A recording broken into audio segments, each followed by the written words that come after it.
मैं हमेशा ये कहता हूँ कि मुसलमानों का जो असल क्राइसिस है वो दो हैं। इंडिया में जो जमात इस्लामी हिंद है उसका एक्सपीरियंस यूनिक कैसे है? Jamaat Islami Hind is as much spiritual as much it is political. एक तो ये स्ट्रीम रही है ऑप्टिक्स ड्रिवन सेकुलर पॉलिटिक्स, और दूसरे का मैंने नाम दिया है आइडेंटिटी ड्रिवन कम्युनल पॉलिटिक्स।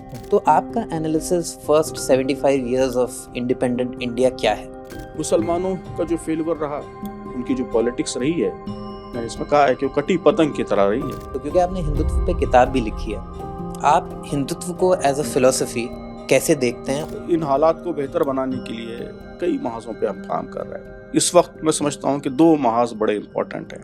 आप हिंदुस्तान में इस्लामोफोबिया को जब रीथियराइज करते हैं और कॉन्टेक्स्ट स्पेसिफिक इंडियन केस में, उसको आप किस तरह देखते हैं? कि पहली दफ़ा हिंदुस्तान में ऐसा हो रहा है कि आपकी रिलीजियस प्रैक्टिसेस गोया इसको कन्फ्लिक्ट की बुनियाद बनाया जा रहा है। टीवी डिबेट्स में, हमारे मेन स्ट्रीम मीडिया में जिस तरह की हरकतें हो रही हैं, वो हम सोशल मीडिया तो उसका तो कुछ कहना ही बेकार है। लेकिन 2014 के बाद तो वो एक्सट्रीम लेवल्स पे है कि मेन स्ट्रीम पे जहाँ थोड़ी बहुत मुसलमानों की बातें हो भी जाती थी, अब बिल्कुल नहीं होती हैं। एक तरह से आंधी सी महसूस होती है फ़िरका परस्ती की, नफ़रत की, तकसीम की, पोलराइजेशन की।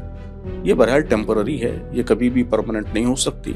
उन नौजवानों के लिए, क्योंकि ज़्यादातर आपके बहुत सारी जो तकरीरें हैं उसमें आप यूथ को एड्रेस करते हैं, अल्टीमेटली सिचुएशन बदलेगी और बेहतर रुख पर बदलेगी, तो उसके लिए हमें सब्र के साथ सस्टेन्ड स्ट्रगल के लिए तैयार रहना चाहिए।